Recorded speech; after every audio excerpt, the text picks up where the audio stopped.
Davey Calabrese with us today from the, what is it you guys used to say, the greatest horror rock band ever or something like that? Oh, you mean the world's greatest horror rock band? Yes. Yeah, that's it. That's what I meant. My apologies. I mean, I don't think anybody would argue that. What's that? Yeah, Davey, that actually makes me want to ask you guys. I Googled you guys earlier just to see what kind of write-ups they were putting you in as, and of course they call you, an American rock band. So with that being said, how do you guys categorize your band, your style, your music? What do you want to be categorized as?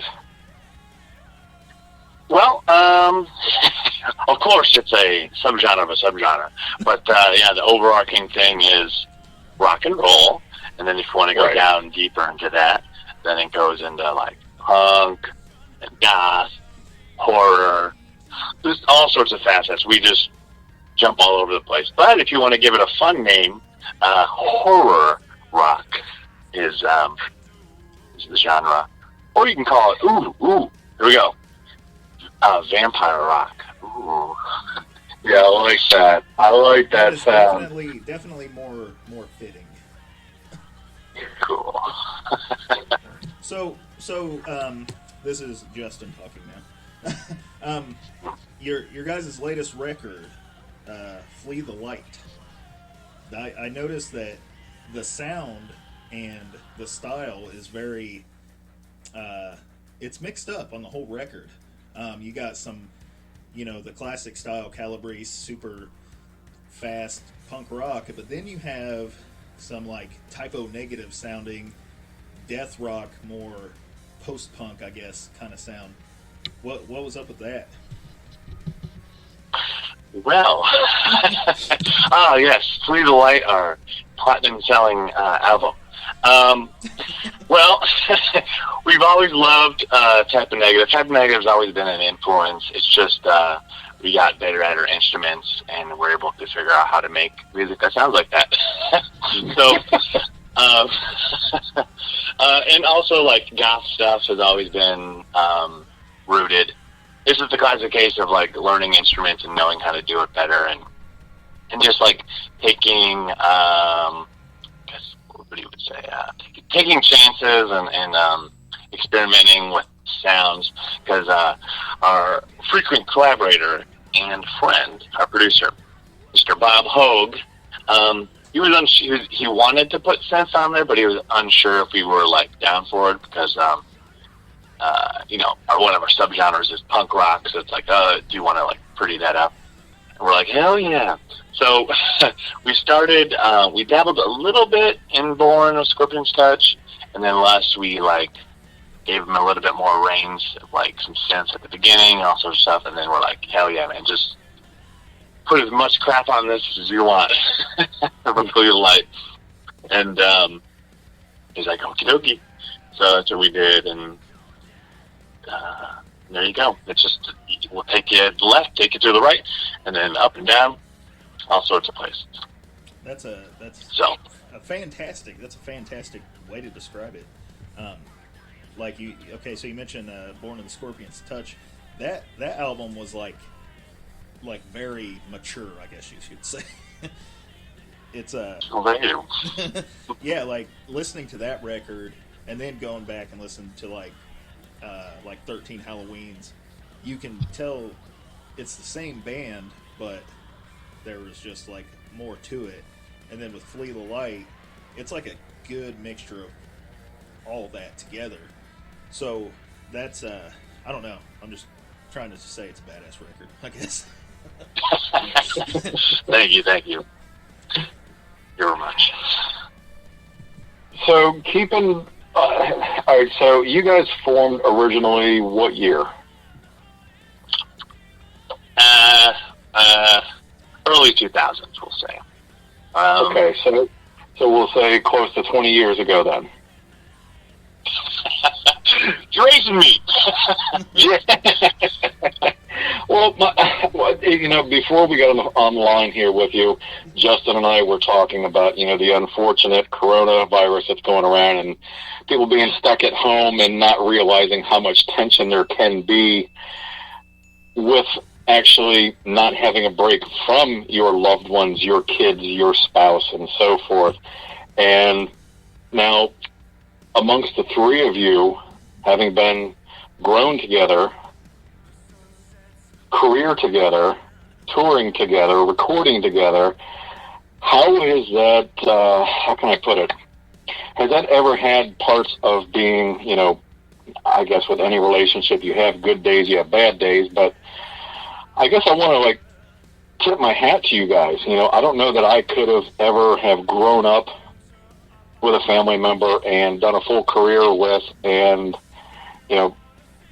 I'm not quite sure. Has there ever come down to the point where you're like, you know what, you're not going to be my brother anymore. I don't like you anymore.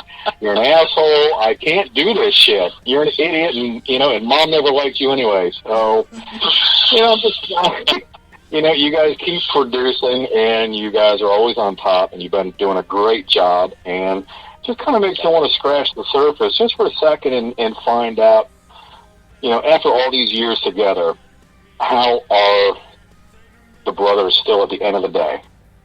When all is said and done, you get off stage, you look at each other, high fives, and say, man, great job, or, you know what, you were still a dick after all these years. I'll tell you this.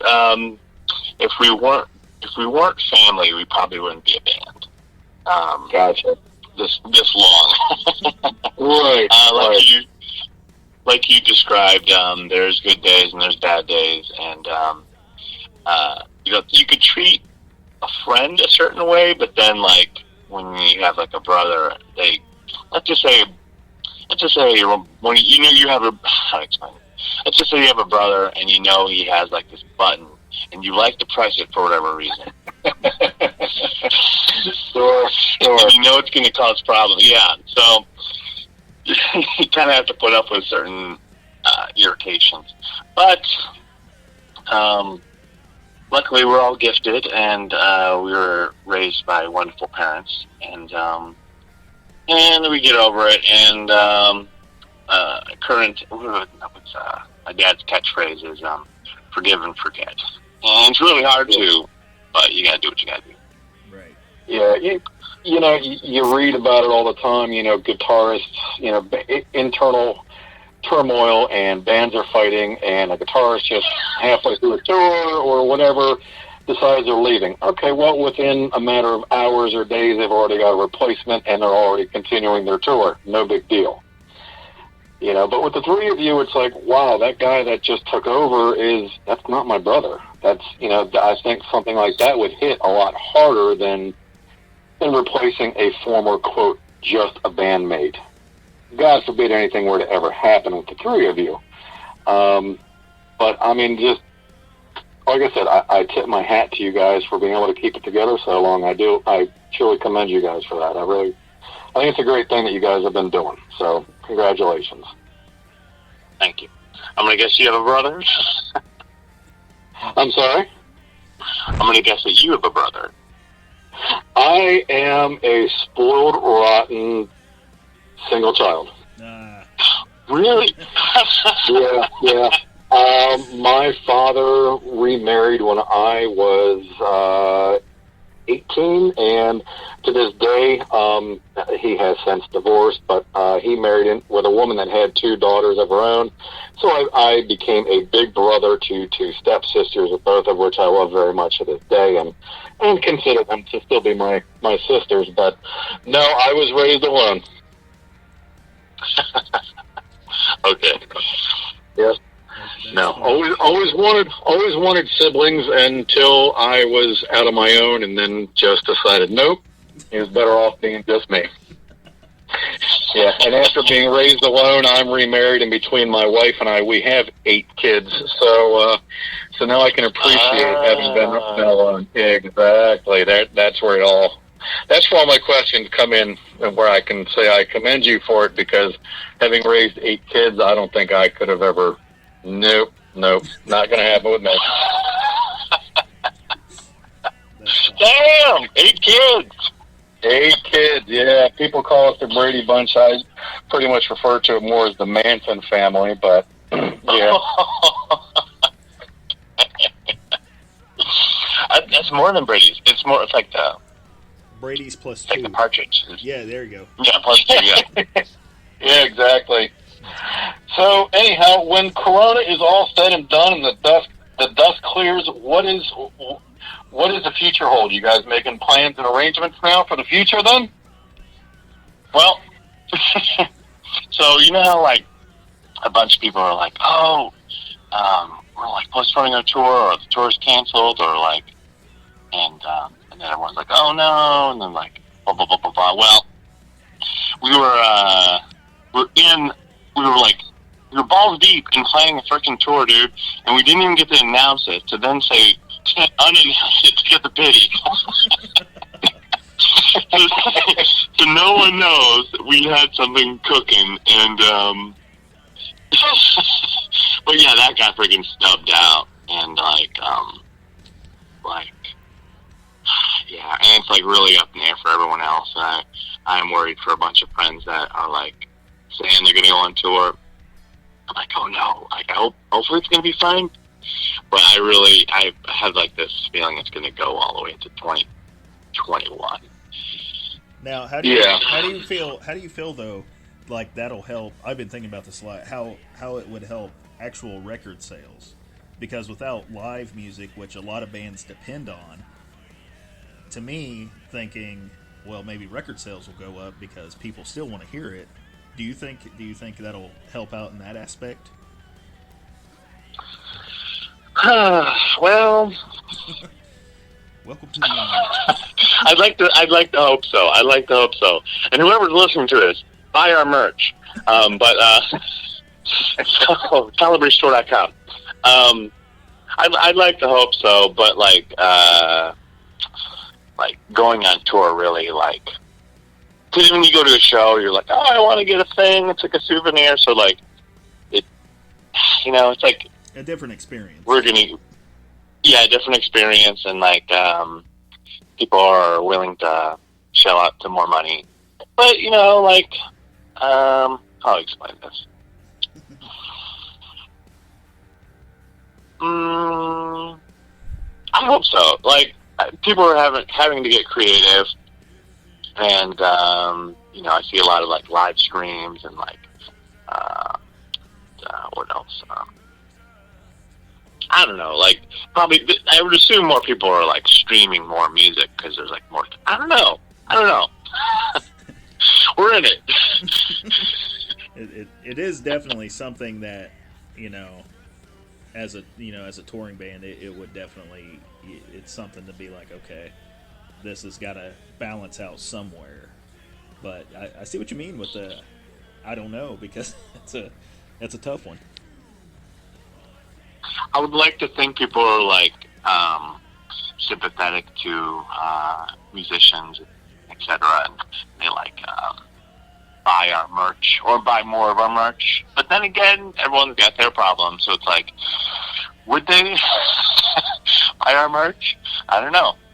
You have to really sick merch like puzzles. Well, keeping up with you guys online, you guys do definitely have some great merchandise out there. Oh, definitely. Thank you very much. No, you really do. I will give you. Well, I guess it would be out by. This will be out by then. But so I will say this: next week, as in, or let's see, it's Friday. This comes out on Friday. Next Monday. But if you want to great. Either way, we can do whatever. Well, by now, we have bandanas out. So, in this time frame, they're not out, but when this is out, we'll have bandanas. I was thinking about getting bandanas made prior to the virus, but, everyone, perfect time tonight, really pull the trigger. Just do it. Now is a good everyone's time. Yeah, and everyone's making masks and stuff. I'm like, oh, that's kind of cool. Sure. But, a bandana, you could, wear it after this problem is over, you put it in your back pocket, whatever you want. But, anyways, yeah, bandanas. That's all I'm trying to say. Okay. So who's out there nowadays that you guys really look to as far as musically? Who do you guys really admire that's playing that's new? Fresh blood. Okay. Yeah. Okay. Let's see. Who would be fresh? I would say, let's see here. Let's name some bands. There's a band called Choir Boy. They sound like gothy, post-punky, but like leaning towards Morrissey type sounding stuff. Oh, okay. Okay. Okay. So there's that. And then I guess Twin Temple would be new. Twin Temple. Twin Temple is awesome. All right, there you go. Satanic Doo-Wop. And they're fun, man. They did a live stream a little bit ago, and they're funny people. Let's see here. What else? What else is new? There's two new ones. Two new ones. Fresh. Oh, and The Weeknd. All right, he's not new, but man, he just put out a new album. Are you guys familiar with The Weeknd? Yes. Yeah. Dude, Blinding Lights. Dude, that's a good song. That's a good one. And what about influences? New influence or just influences in general? I think in general. I think new influence, Yeah. personally, because I think influences, I mean, that's kind of straightforward. Yeah, true enough. Yeah. Well, let's see here. Let's just name a bunch of things. All right. Danzig, Type of Negative, Alkaline Trio, AFI, The Muse, Rob Zombie, what else? Misfits, also got here Elvis, My Chemical Romance. What's we got here? Influences. Looking around the room. Dracula. What posters do I have? Exactly.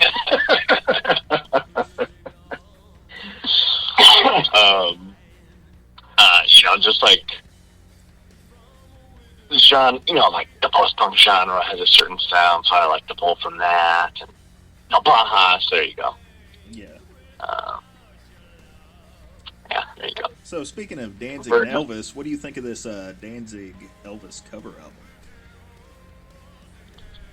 Well, I will tell you this. I'll plead the fifth. There's a lot of talk about it, and a lot of people, like even in the horror punk scene, they're like, "Oh, I don't know, it's gonna sound like shit." Well, yeah, I mean, it might, probably does, and will. But I will tell you this. All right, I'll give you an answer. I think Big D would really benefit from having a producer. Somebody to tell him what's good, what's bad, and to like really just, because like when you're in it and I think he's doing it all. That's the thing. He's like playing the drums, singing, guitar, every single thing on these things, and I think he's even recording it. So it's real easy to get lost in the sauce, and you're like, oh, this is great. Like you have the speakers are loud, everything sounds great. You think, but you need somebody to be like, no, it's like have like a different ear, I think that's what Danzig would benefit from, and I'm mainly pulling from like Danzig 1, 2, 3, 4.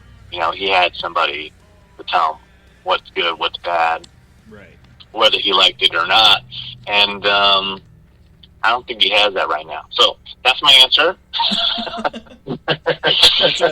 That's solid. That's a very good observation. So with your guys' music, with the Calabrese music, do you all contribute to the songwriting process?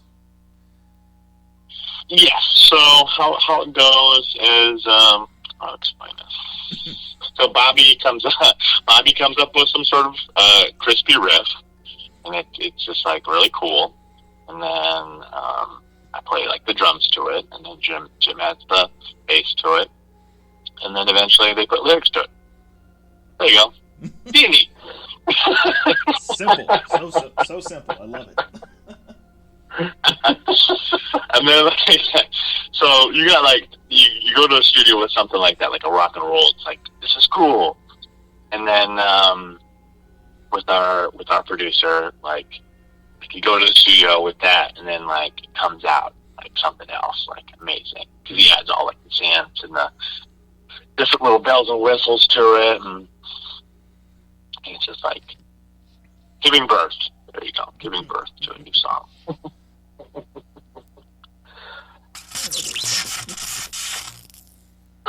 Yeah. Oh, and if Danzig's listening, Danzig, I wanna make a music video for you. That's it. And if he were to respond to that, any particular song of his that he has done that you would want to do a video for? Well, I would assume something off his Elvis album, and Gotcha. you know, he could pick, or I could pick. I have some ideas, dude. So you may or may not know, but I direct, edit, and all that stuff for most of all our music videos, especially the latest ones. That was going to be my next question, actually. Okay, cool. All right, good segue for you. And so, like, that's another thing I think Big D needs, is like someone to just like a different eyeball. Right. Because,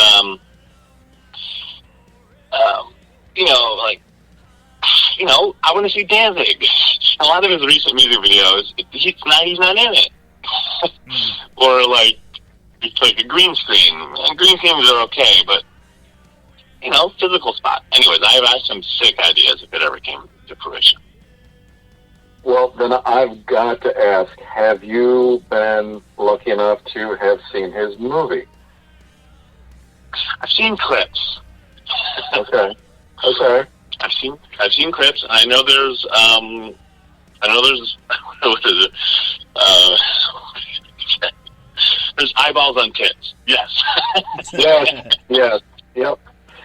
Yeah, okay. Yeah, there's been a lot of unfortunate mixed reviews, one of which I actually read said that during the initial screening of the movie, people were actually laughing at certain parts, and he was getting pissed off because they weren't supposed to be comedic parts of the movie.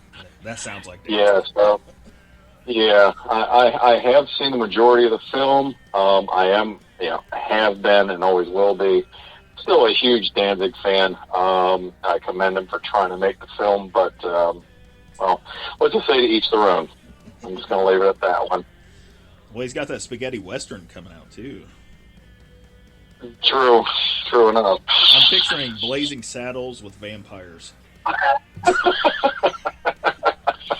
Speaking of that spaghetti western, dudes, all right. So we were asked in a magazine interview about like what movie would we make, and Bobby's answer was a vampire spaghetti western. Oh, and so I don't. Who knows if he saw it? You never know, dude. We had a small world. But hey, we've been inspired by him. He could be inspired by us. That's true. But do you think? I mean, obviously, he would never admit that. But we're talking so much. That's funny. No. It's just critiques. I love Big D, and I want the best for him. It's coming from like, it's not like he's mean. I hate everything he does. But it's like, I'm like, I got like a big old number one finger, like, go Danzig, go. keep going. And I want like come on, make some more merchandise, Danzig. Make some more music videos.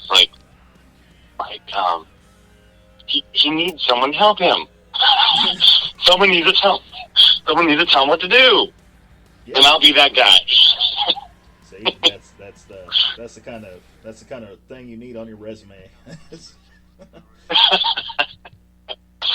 So, I want the Danzig Elvis thing to rock. I want the movie to rock or be awesome.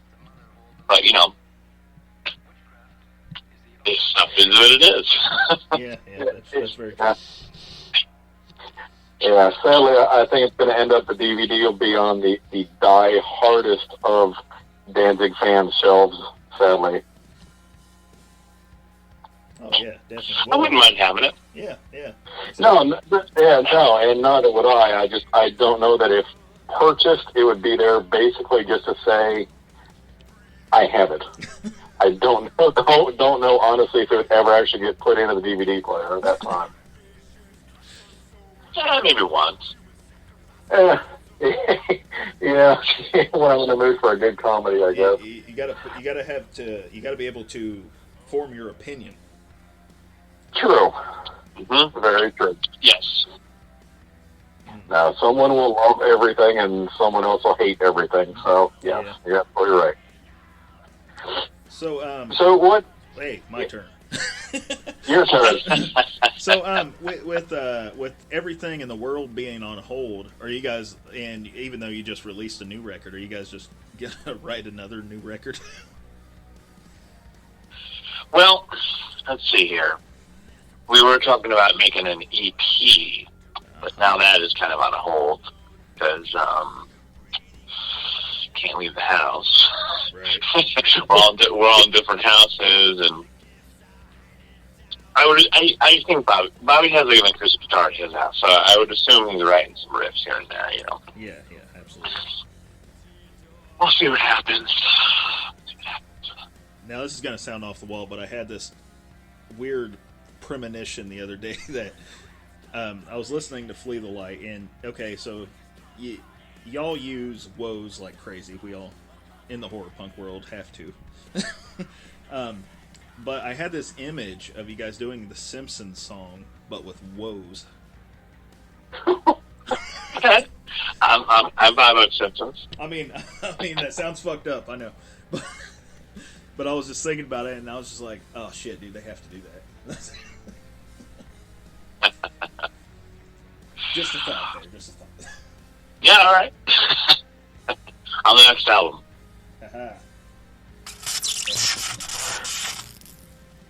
So, of all your albums, which are you most proud of?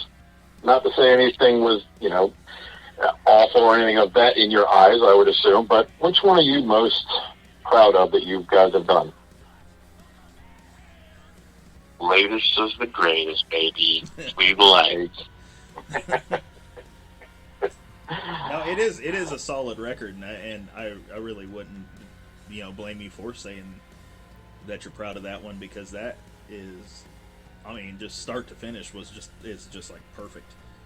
It's a good blend of everything. You could tell your influence in every single song. Thank you very much. Well, tell me what the influences are. Well, let's see. I heard a little bit of the typo, like I mentioned, and then I got a really like Susie and the Banshee like vibe from one of the songs. I can't even think of what it is right now. But I was like, man, that's like really Susie and the Banshee sound. Yep, that's an influence. So that's I don't know. Great. It's just great to have that. Very cool. Some bands you can, you listen to, and they try to create their own thing, and they can't do it. And it's like, dude, it's okay to pull from your influence and, show that you're influenced by somebody. And then, bands that don't do that, you have like Five Finger Death Punch that think they're Pantera and they're not. Oh, they do sound like Pantera. Oh, man. Okay. They try so hard, but they just can't do it. Oh, that's all right. Phil Anselmo can't even sound like Pantera anymore, and he's still trying to. Right. So what kind of gear do you use? What's your drum setup look like? Well, it's a Pearl Session Custom for the touring. I like taking that tour. And Remos, Zildjians. There you go. And then when it comes to the studio, I use what he has over there. What he likes to use is these vintage drums. They're called Rogers. Oh. I use those there. Wow. There you go. Oh, well, excellent. You familiar? I have not heard that name in a long time. All right. Then it must be vintage. Yeah. Let's see. I had some other questions lined up. Can't think of it. So, okay. You don't have a notepad?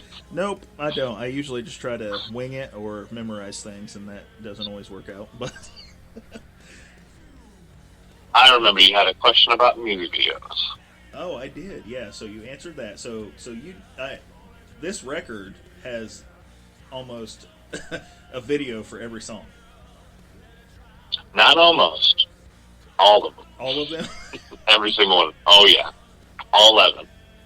Now, how did you guys like come? Did you guys do it like in order, or did you take a day off and and do it? What was the case there? Well, let's see. Well, just a lot of like thinking of like what would look good over here or what would be over here, and we rented out this like movie studio lot type thing. They had all sorts of different like I'll tell you. So like we would like in one corner we would film one thing with like the white screen, and then on the opposite wall there's the green screen, and then in the other corner there was with nice brick wall and all this shit. So we went over there. So what did we do? How many days did we do this? All right, you're getting the exclusive. You get we filmed 3 days.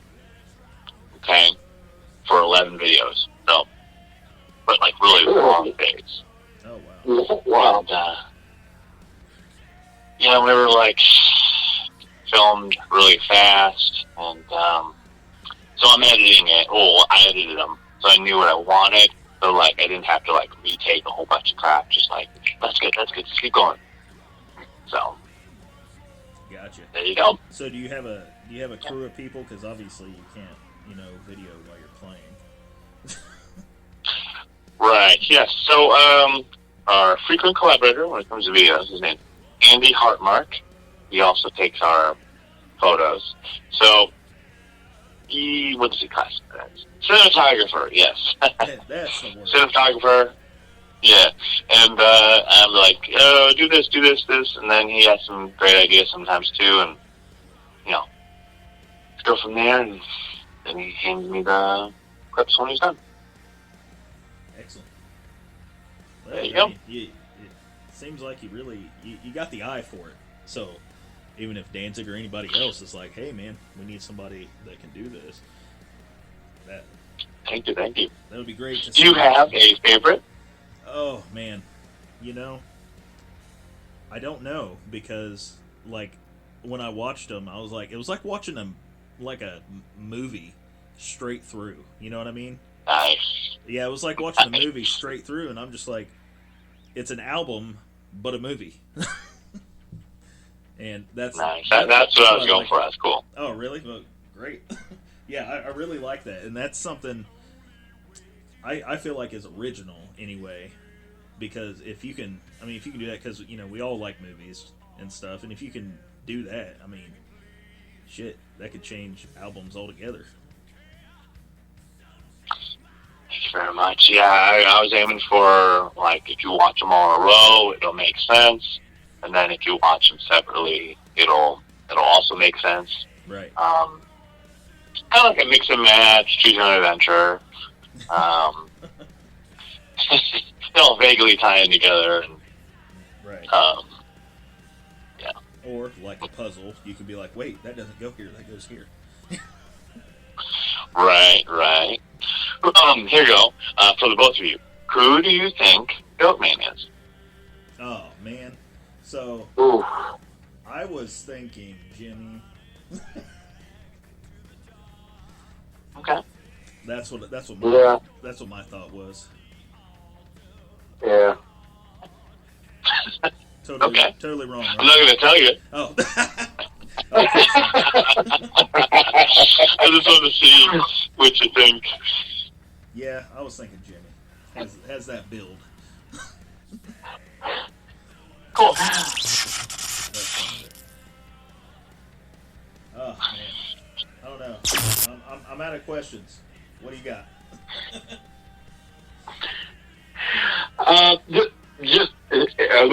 Yep, shit. There I am with my old person moment. Keeping in with our music in horror month, I just want to ask a quick question for you. What is your all-time favorite horror movie? Well, that's very hard to say, but my go-to is Army of Darkness. Aha. Nice. Very nice.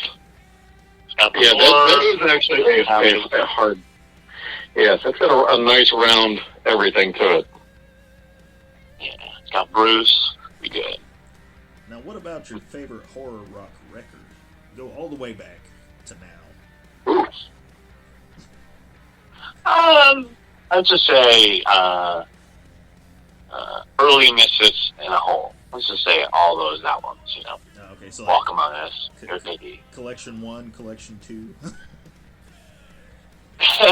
The Misfits stuff where Danzig sang. The stuff with Michael's cool, but, you know, Danzig's Danzig. Yeah. That's true. That's a very good point. So yesterday, I did a Skype interview with this band Left Hand Black from Sweden, and they before all this, you know, world pandemic hit, they had played one show, one show only, and so two of the members are from a band called Dead Next Door. I don't know if you have heard them, but they are trying to get their, you know, name over here. And I had mentioned you guys. I had mentioned, you know, other bands, Blitz Kid, this and that. And, you know, they were pretty stoked. Do you guys get overseas to play with bands like that and, like, you know, help some lesser known bands shine out? Like, do we go to overseas? Yes. We have. It's just hard. Oh, yeah, I understand. The logistics. But we've been over there how many times? A couple times. Germany, Italy, England. Now, are you as well received overseas as you are over here? Well, you know, it's like, America favors us more. Well, because we're here. But I guess if we went over there more, it'd be better. Yeah, it's just kind of like back and forth. Like, Yeah. I know we get a lot of people. Oh yeah, we did Mexico as well, but that's not overseas. But like, I know there's people that like us in different, other than America, so that's cool. It's just hard to fly over there. Right. Tons of logistics. Oh yeah. I'd like to. You gotta have like 19 passports for one person. Plus the cost is probably stupid. Yeah. And you gotta get vaccines for everything. Oh. No, I'm just shit talking. I didn't know about that. Shit. Jeez, you didn't know? Man. John, what do you got? I think that honestly wraps up about everything that I had for you, Davey. Yeah, me too, Davey. Davey, what do you want to give to the people that may be listening? Well, first of all, I want to say thank you for having me, gentlemen, and that everyone should be subscribing to the... What is it? Well, okay, so this... What's your podcast name? Schock Rock, due to my... What? This is called Schock Rock. Schock I Rock. thought this was some... It is. It's so House of Tortured Souls is our website. Yeah. Each of us has our own show. So House of Tortured Souls is like a producer type of status. So House of Tortured Souls, Schock Rock podcast. Okay. That, what he said. I want you to subscribe to that.